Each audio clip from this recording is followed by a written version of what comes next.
Primera de Reyes, capítulo 19, versos del 1 al 15.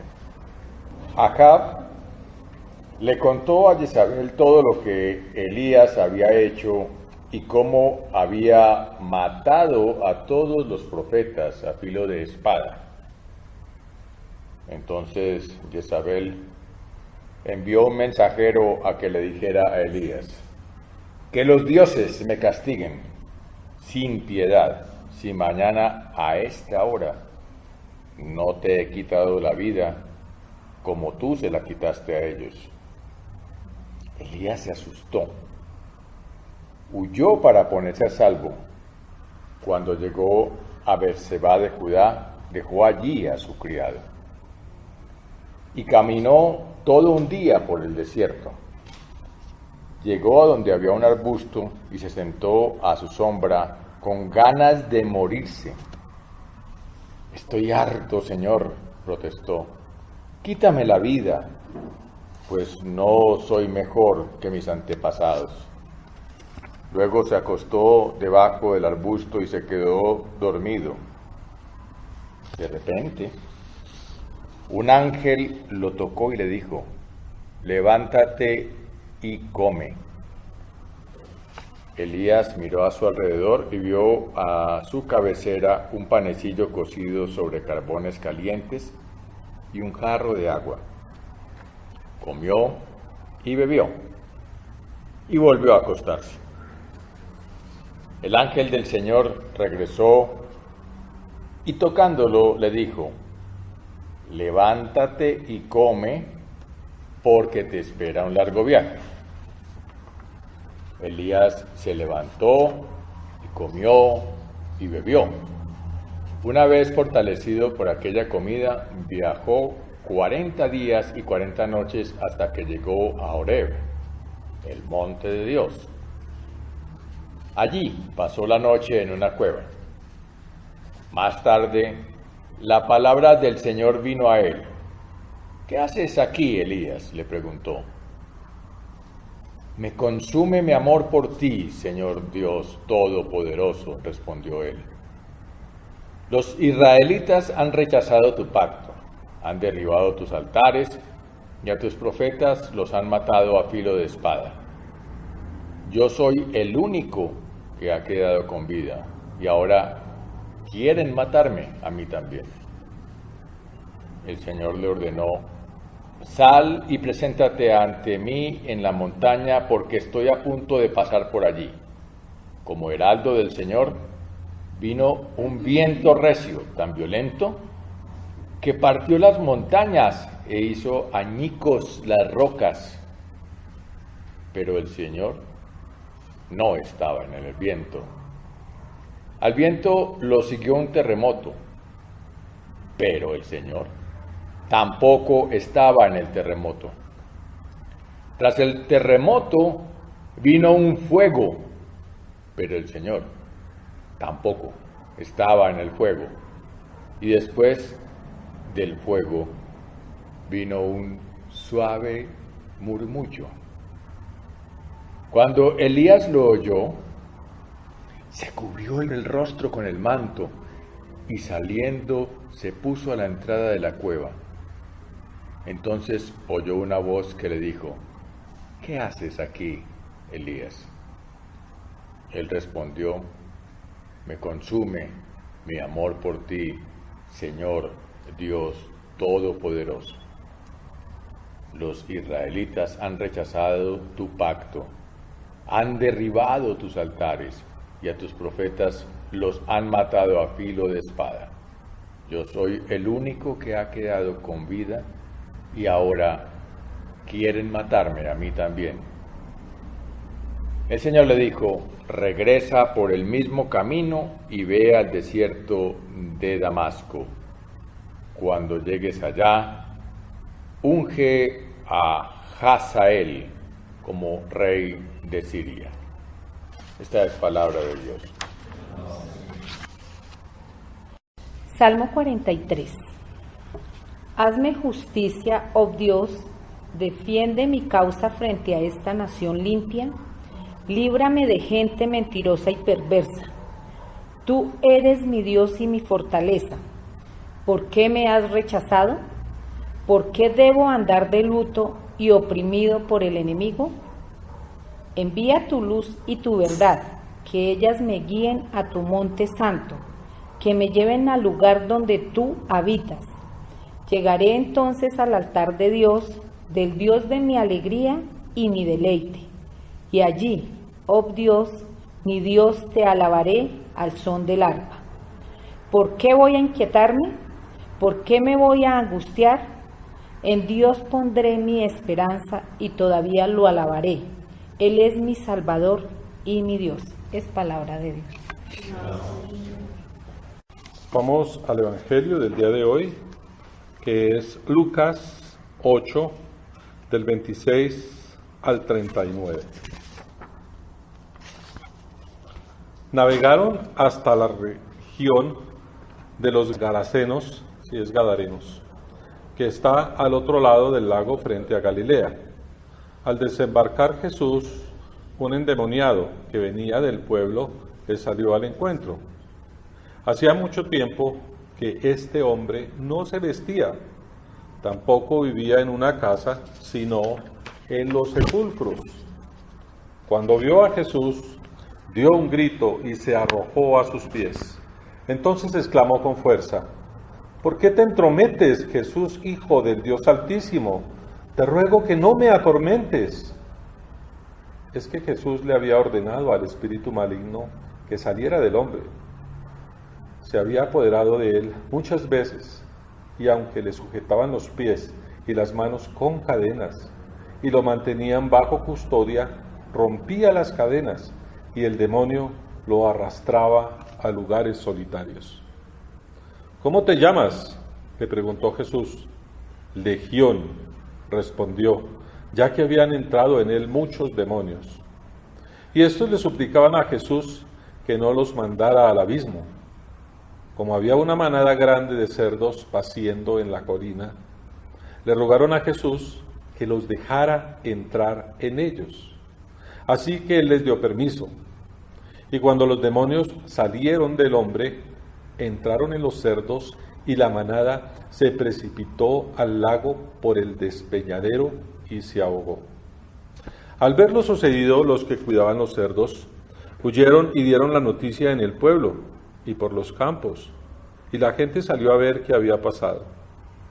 Llegaron a donde estaba Jesús y encontraron sentados a sus pies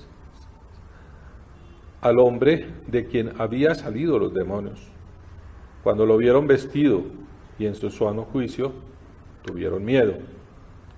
Los que habían presenciado estas cosas, le contaron a la gente cómo el endemoniado había sido sanado.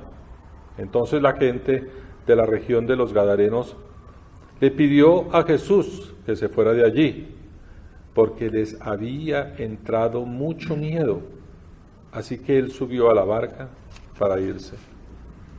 Ahora bien, el hombre de quien habían salido los demonios le rogaba que le permitiera acompañarlo, pero Jesús lo despidió y le dijo: vuelve a tu casa y cuenta todo lo que Dios ha hecho en ti. Así que el hombre se fue y proclamó por todo el pueblo lo mucho que Jesús había hecho por él. Esta es palabra de Dios. La epístola para el día de hoy lo tenemos en la carta de Pablo a los Gálatas, capítulo 3, versos 23 al 29. Antes de venir esta fe, la ley nos tenía presos, encerrados, hasta que la fe se revelara. Así que la ley vino a ser nuestro guía, nuestro tutor, encargado de conducirnos a Cristo, para que fuéramos justificados por la fe. Pero ahora que ha llegado la fe, ya no estamos sujetos al guía, al tutor. Todos ustedes son hijos de Dios mediante la fe en Cristo Jesús. Porque todos los que han sido bautizados en Cristo se han revestido de Cristo. Ya no hay judío ni griego, esclavo ni libre, hombre ni mujer, sino todos ustedes son uno solo en Cristo Jesús. Y si ustedes pertenecen a Cristo, son la descendencia de Abraham y herederos según la promesa. Esta es palabra de Dios. Hace unos 11 años, cuando decidí interesarme a fondo, otros dirían cuando fui llamado a conocer más a fondo al Señor y a darlo a conocer a Él. Este tema que vamos a ver hoy fue muy llamativo para mí. Tanto que le dije a Luz Ángela en esos días que me gustaría algún día llegar a exponer sobre el tema.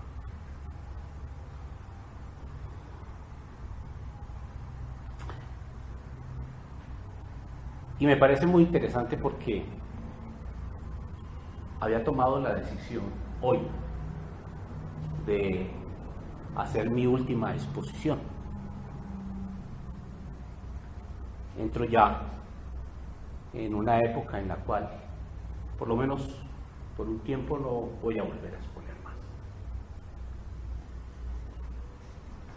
Entre varias razones, por una dificultad profunda y real de tiempo. Hay mucha responsabilidad al pararse aquí. Sobre todo, prepararla lleva mucho tiempo y realmente está siendo bien difícil para mí hacerlo. Es una de las razones.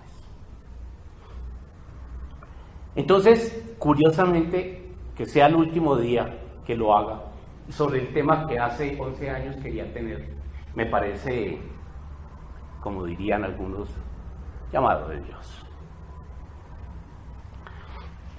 Esta carta de Pablo a la gente de Galacia, a los galos, dicen algunos que probablemente fue la carta que inspiró a Lutero para reflexionar e iniciar públicamente su protesta.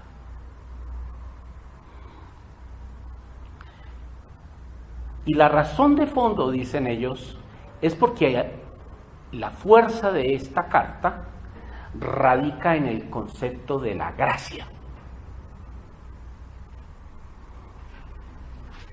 como la expone Pablo, en donde es como el pilar central, donde Lutero se apoya para mostrar su desacuerdo por la manera como la Iglesia de Roma había motivado el desvío del acto del perdón de los pecados y en general la manera como habían materializado la vida de la fe. Se vuelve entonces central este concepto de la gracia. Dada esta carta, la importancia que tiene en nuestra vida de fe se vuelve fundamental. Pero si uno observa, yo lo he observado, es un tema que realmente ha sido como poco explorado, este tema de la gracia. Además que no es fácil, es un tema bien complejo.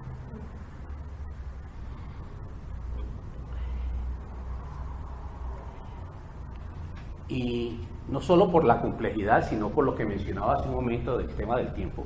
La idea es hacer algunas aproximaciones, algunas reflexiones que he podido alcanzar producto de del estudio que he hecho alrededor de esto. Por eso vamos a hablar sobre gracia. Y como no es fácil hablar de la gracia, digamos que he titulado Gracia. ¿De qué manera lo digo para que no lo olvides? Y sería un poco la inquietud de Pablo para dirigirse a esta gente de Galacia.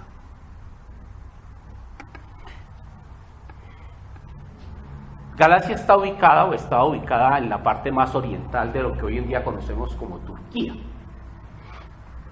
Probablemente la carta fue escrita entre el año 51 y 53, unos 20 años después de haber recibido lo que se conoce como la conversión de Pablo. Por supuesto, ya es un tiempo en donde él ha logrado desarrollar su idea, ha logrado madurar muy bien y articular la tradición hebrea con el Evangelio de Jesús. De ahí que esta carta tenga esa robustez de pensamiento. ¿Quién era esa gente de Galacia? Esos gálatas. Bueno, probablemente está dirigida a unos pueblos muy importantes de esa zona, ¿no? Listra, Antioquía,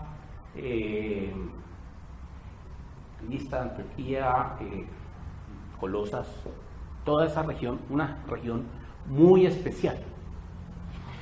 La mayoría de esa gente eran judíos convertidos al cristianismo, pero eran propios de esa región. Es decir, ellos eran producto de la diáspora que 500 años antes se había presentado a partir de la liberación de Darío, de Persia. Es decir, que al estar ya con tanto tiempo, a pesar de ser de tradición judía, ellos eran tremendamente helenizados, y más por la ubicación en la que estaban. Todas esas poblaciones eran camino casi que obligado para el comercio entre Roma y el lejano oriente. Por lo tanto, eran muy concurridas. Eso significaba que sobre ellas convergían múltiples culturas. Quiere esto decir entonces que esta gente, estos gálatas, eran personas con ideas religiosas de tradición hebrea, con pensamientos griegos, pero con estilos de vida romanos, con conceptos sobre prosperidad, dinero, poder. Esa era la gente probablemente a la que se dirigía Pablo con esta carta. ¿Cuál era el interés de Pablo? ¿Cuál era su problema con esta gente? Yo me imagino que era cómo lograr que ellos entiendan la profundidad de la importancia de la fe en Cristo Jesús en medio de una cosmovisión tan compleja como la que ellos vivían. Cómo hacer entender la dinámica del cumplimiento de la promesa de Dios desde la ley, que era su esperanza religiosa, a través del Evangelio de Cristo Jesús. Notemos que no son problemas de poca monta. ¿Cómo expresar que la fe en Cristo Jesús no es una ruptura entre la esperanza en la promesa que le hizo Dios a Abraham, sino todo lo contrario, la manera como se puede alcanzar? Son tres problemas bien serios a los que se enfrenta Pablo. Lo primero que uno se pregunta entonces es, partiendo de lo que hemos leído, ¿y qué fue lo que Dios le prometió a Abraham? Allí está el tema. ¿Qué fue lo que Dios le prometió a Abraham? Porque la lectura de hoy termina con eso. Si nos vamos al momento en que Dios llamó a Abraham, en el Génesis, en el capítulo 12, llega y le dice: deja tu tierra, tus parientes y la casa de tu padre, y vete a la tierra que te mostraré. Haré de ti una nación grande y te bendeciré. Haré famoso tu nombre y serás una bendición. Bendeciré a los que te bendigan y maldeciré a los que te maldigan. Y por medio de ti serán bendecidas todas las familias de la tierra. Esa es la promesa. Y por medio de ti serán bendecidas todas las familias de la tierra. Parece ser que Pablo se refiere a esa promesa. ¿Por qué a esa? Porque tenemos allí gente de judíos convertidos, pero también vamos a tener griegos, también vamos a tener romanos, muy probablemente vamos a tener allí gente de diferentes culturas y naciones. Es decir, hay griegos, esclavos, judíos, libres, hombres, mujeres, aquí en esa congregación. Todos aquellos que harían parte de dicha congregación, pero que por razones de tradición no podrían reconocerse o ser reconocidos como merecedores de dicha promesa. ¿Me hago entender? Entonces, para él era todo un desafío tratar de mostrar en ellos que ellos sí eran herederos de esa promesa. Y es eso lo que él quiere mostrar. Pablo es fariseo, pero con un esquema de pensamiento griego. Y él está en un contexto de reflexión griega.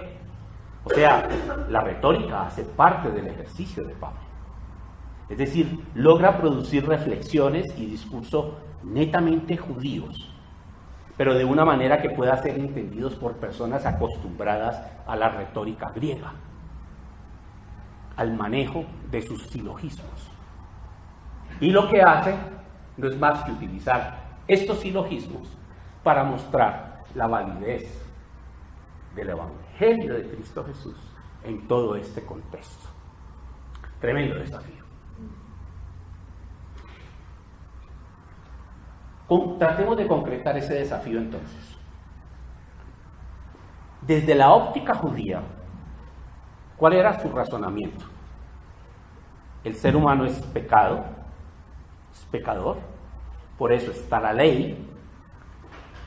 El incumplimiento de la ley produce la muerte. De ahí entonces hay que pagar para lograr el perdón y volver a recuperar la vida. Esta era la manera como razonaba el mundo griego, el mundo judío, ¿cierto?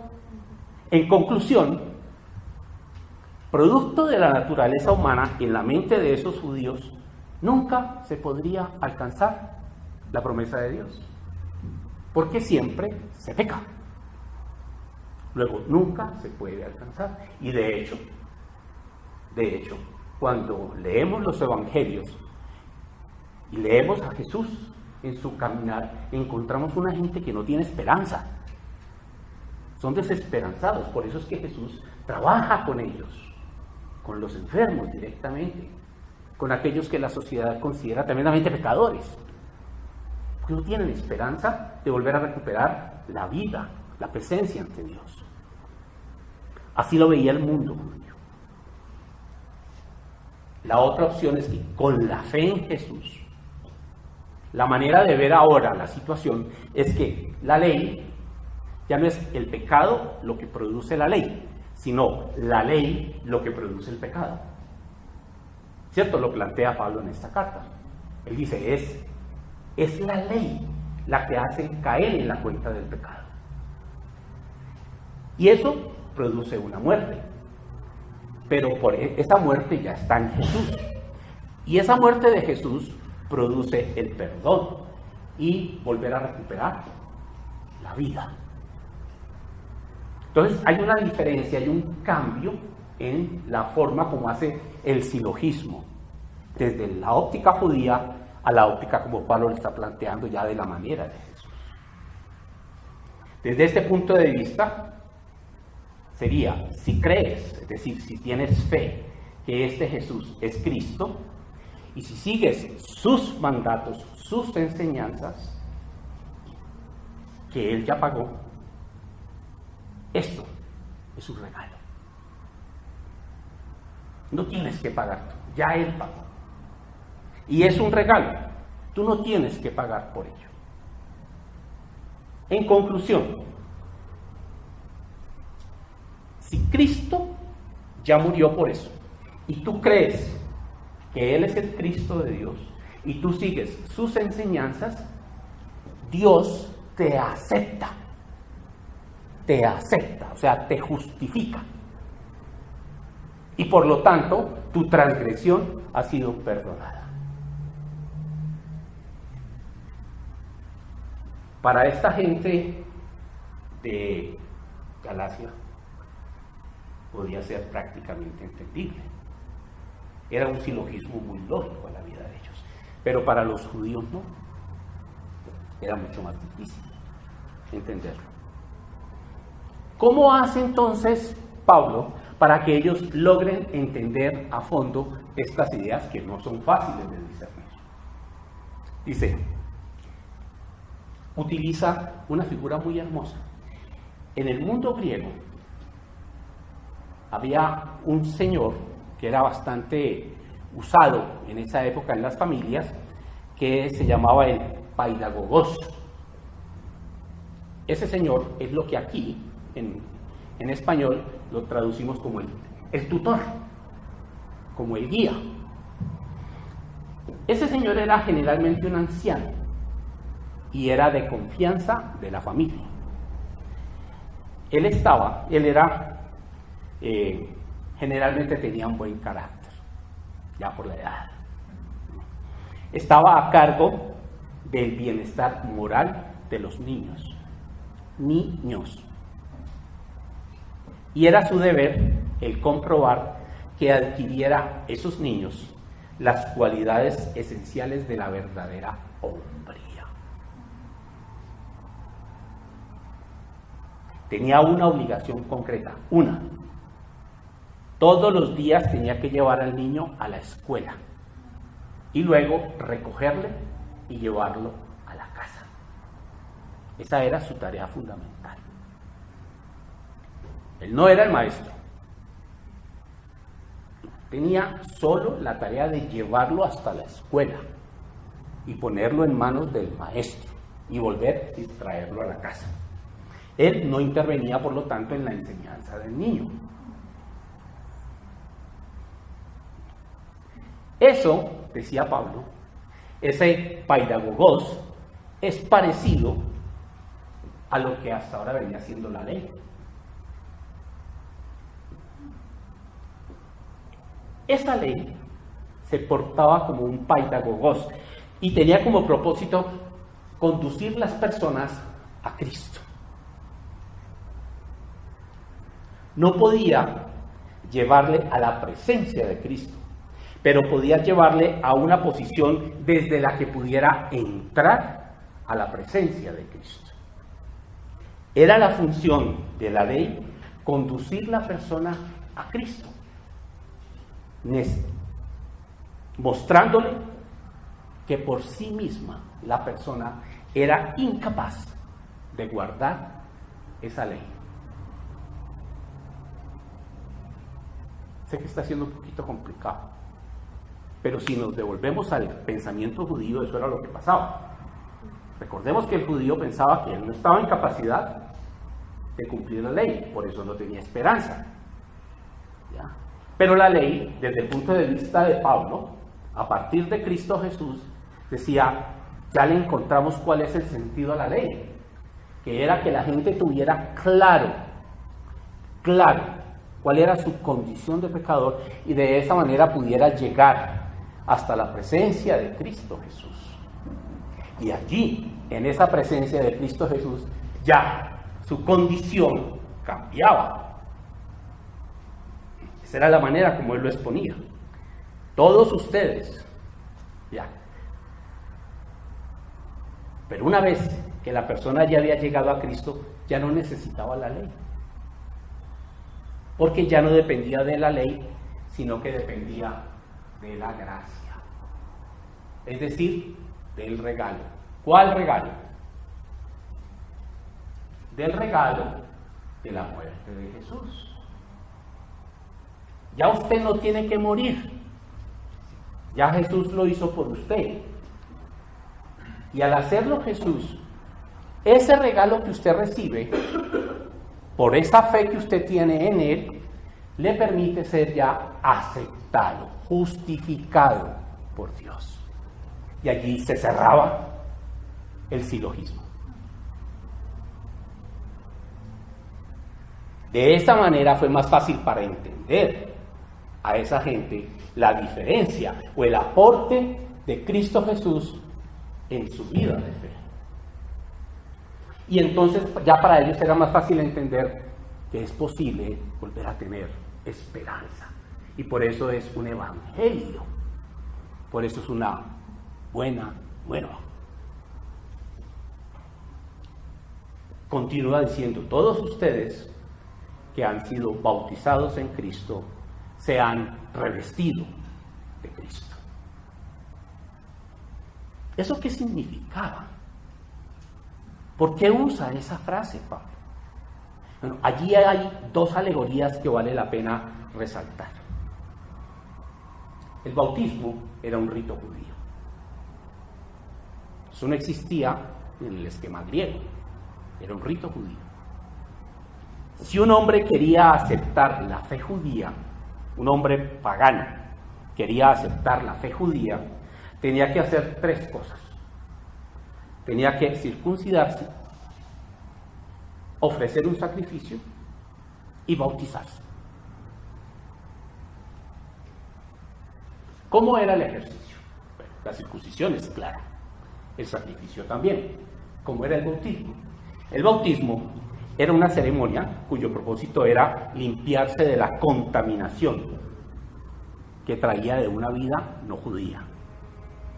Y era muy común dentro de la práctica judía. Si traemos a colación el Levítico, en el Levítico está establecido cómo es que se realiza el rito del bautismo. ¿Cuáles eran los detalles de ese bautismo? El bautizando se cortaba el pelo y las uñas. Se desnudaba totalmente.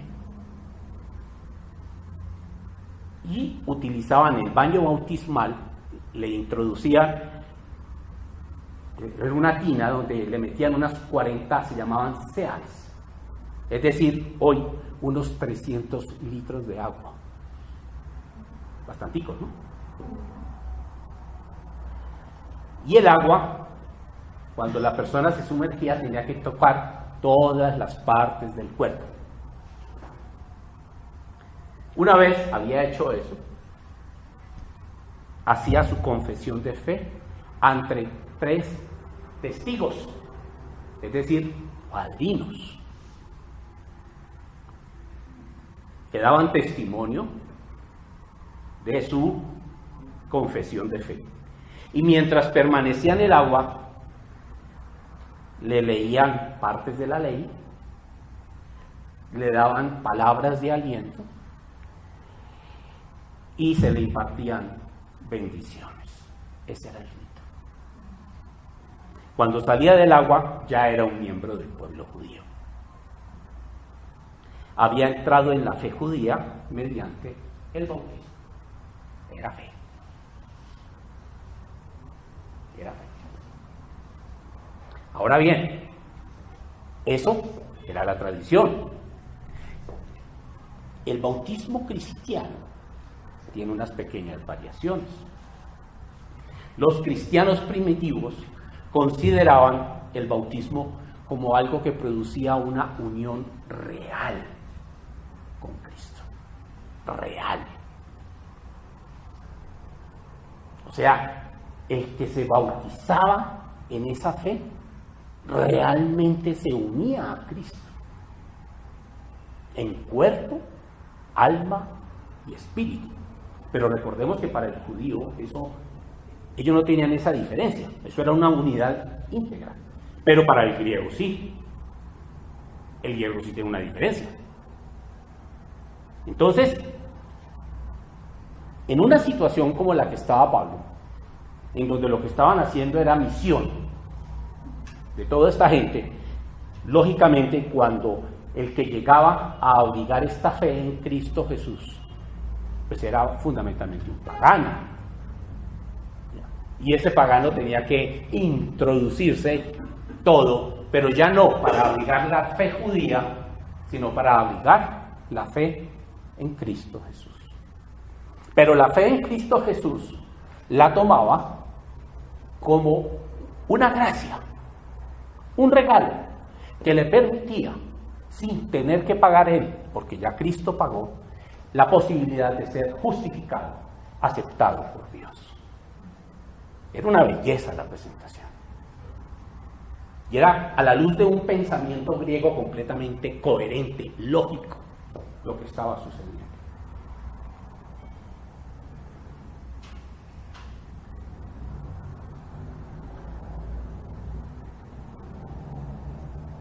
El bautismo, ya para el mundo cristiano, no era un mero rito externo, era una unión real con Cristo. Así se concebía en el cristianismo primitivo. Esa persona dejaba de ser ella, porque Cristo estaba en él. Y así lo creía.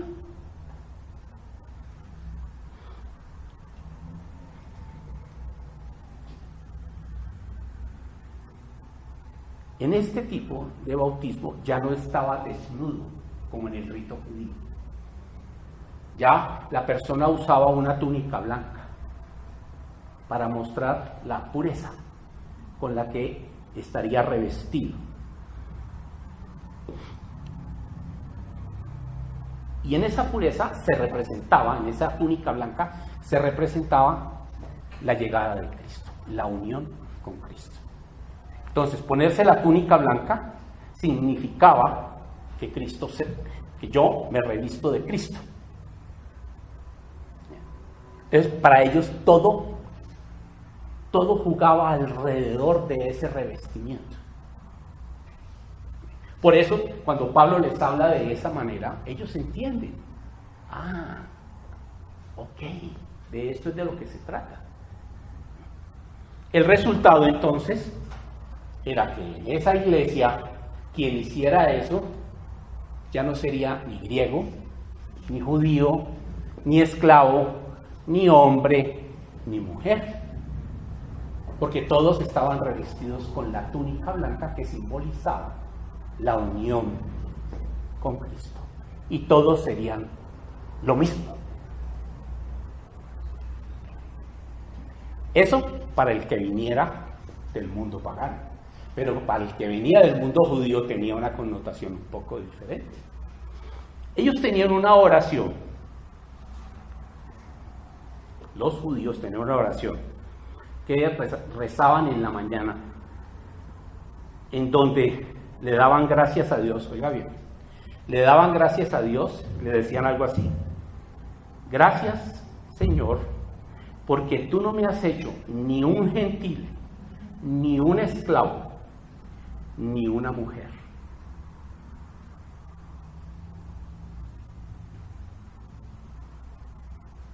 Pablo toma esta oración y a la luz de su comprensión del Evangelio le da la vuelta.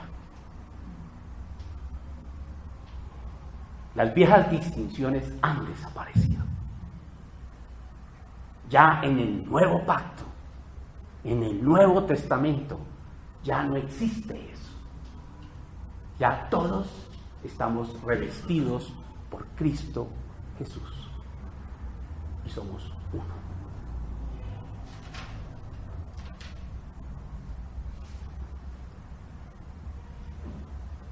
En el versículo 16 de lo de hoy vemos cómo Pablo interpreta las promesas hechas a Abraham como cumplidas especialmente en Cristo, producto del silogismo que hicimos. Y si estamos entonces incorporados en Cristo, nosotros también somos herederos de esa promesa. Y este gran privilegio no nos viene por un cumplimiento de la ley, sino que nos viene producto de la fe en la gracia.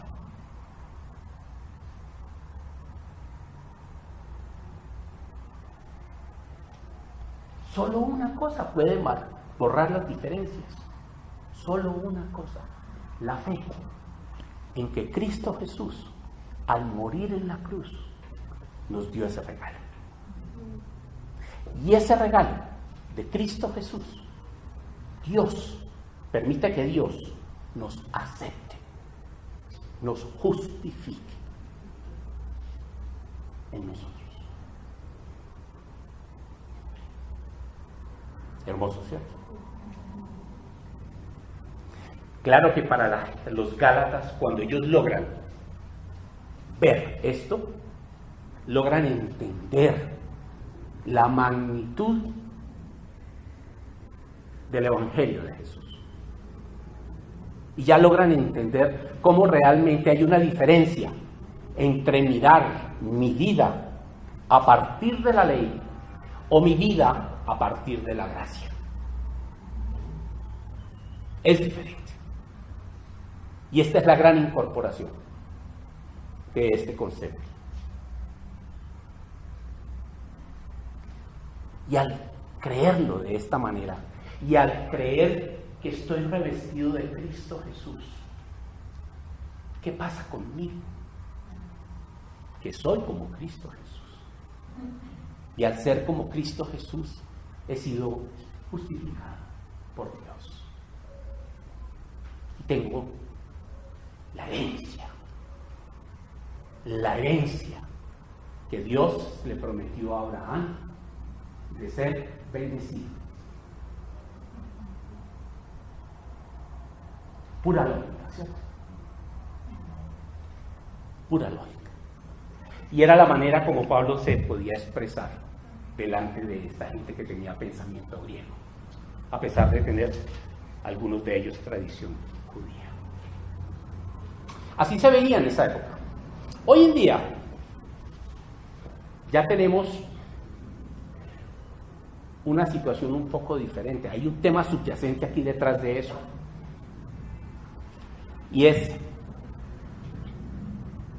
si yo tengo esta gracia, si yo por fe creo que estoy revestido de Cristo, ¿por qué no vivo como Cristo?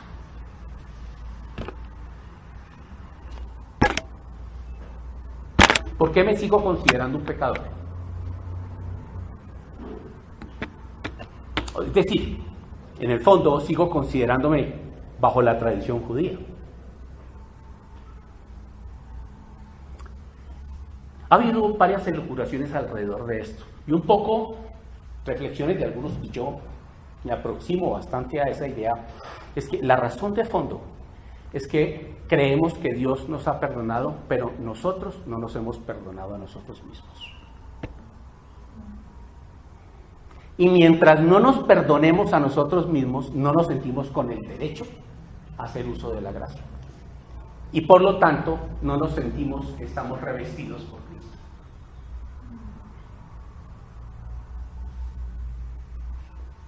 Yo creo que allí tenemos un problema serio, que impide que realmente nos sintamos revestidos por Cristo. Y eso impide que nos comportemos como Cristo. Y por lo tanto sigamos en el ejercicio de caer una y otra vez en las transgresiones, en el pecado, y nos impida vivir el reino de Dios, como nos lo enseñó Jesús. La gracia se hizo como instrumento para perdonarnos. Y no nos perdonamos, porque nos seguimos considerando por fuera de Cristo. Ahora, por supuesto que detrás de esto lo que está presente es que siempre mantenemos la culpa. Siempre mantenemos la culpa. Y la culpa impide que nosotros avancemos en esto. ¿Estamos realmente revestidos por Cristo Jesús? Yo diría que esa es una pregunta que debemos hacernos todos los días. ¿Estoy revestido por Cristo Jesús? Ok, sí, ya soy bautizado. ¿Estoy revestido por Cristo Jesús? Pero es que no lo puedo, si yo lo dejo solo en la pregunta, lo vuelvo como mágico. No. Cuando yo hablo de estar revestido como Cristo Jesús es que yo sigo sus enseñanzas. Pienso como Él, hablo como Él, actúo como Él me enseñó. Eso es estar revestido por Cristo Jesús. No es solo la idea allá, metafísica. No, es volvernos Cristo Jesús. Se supone que somos el cuerpo de Cristo. Esa es nuestra fe, eso dice la Escritura. Nos comportamos como cuerpo de Cristo. Pensamos como cuerpo de Cristo. Hablamos como cuerpo de Cristo. Esa debe ser la respuesta que debemos tener. Cada día nosotros emitimos, yo lo he dicho aquí, alrededor de 900 pensamientos. En esos 900 pensamientos, ¿cuántos son de juicio? ¿Cuántos son de desconfianza? ¿Cuántos son de duda? ¿Cuántos son de envidia? ¿Cuántos son de rabia? Esos son los pensamientos que nos impiden pensar, vivir, que estamos revestidos por Cristo. Y claro que eso nos produce culpa. Y al producirnos culpa nos impide vivir la gracia. Por eso volvemos y caemos en esa situación. ¿Por qué sigo dudando? ¿Por qué sigo juzgando? ¿Por qué sigo maliciando? ¿Por qué sigo desconfiando? ¿Por qué sigo mintiendo? ¿Por qué sigo envidiando? ¿Por qué? Si todo lo puedo tener en el Señor, si tengo la gracia de Él, ¿por qué? Utilizamos la expresión, es que esa es nuestra naturaleza humana. Eso es una verdad. Pero si la palabra de Dios es verdad, esa naturaleza humana debería estar sujeta a la fuerza del Espíritu de Dios. Luego, esa excusa de la naturaleza humana, y perdóneme que la ponga de esa manera, la utilizamos como una excusa para no querer nosotros realmente aceptar la gracia y ser revestidos. Luego sí depende de nosotros. Yo insisto que la vida de la fe es un acto de la voluntad. Que tenemos la ayuda del Espíritu de Dios para seguir, para perseverar en ella. No es fácil, por supuesto que no es fácil, pero es posible. Pero si seguimos culpándonos, no vamos jamás a acariciar la posibilidad de vivir la gracia de ese sacrificio de Jesús.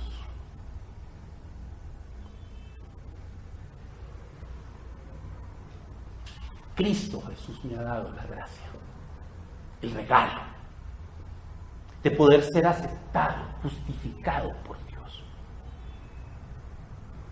Puedo realmente ser heredero de la bendición que Dios le prometió a la humanidad por medio de Abraham. Puedo realmente ser heredero de esta promesa, partícipe de esa promesa. Tan solo necesito revestirme de Cristo Jesús. ¿Oramos?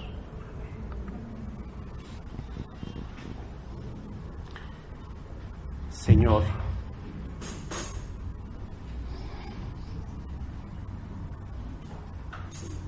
Gracias, como siempre, por tu palabra.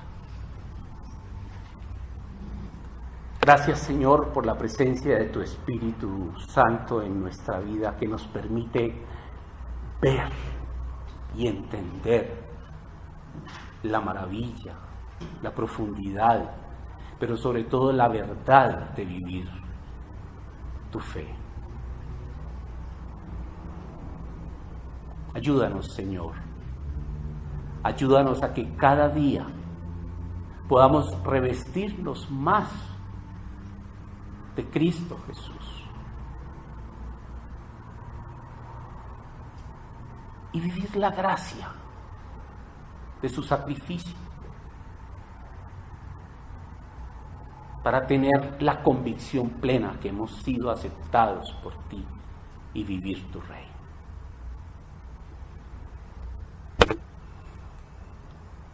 Perdona, Señor, nuestra liviandad. Perdona nuestras excusas. Y ayúdanos a librarnos de ella, a liberarnos de esas excusas, para cada día parecernos más a Jesús, en su fe, en sus pensamientos, en sus palabras, en sus acciones. En su nombre te damos gracias. Amén.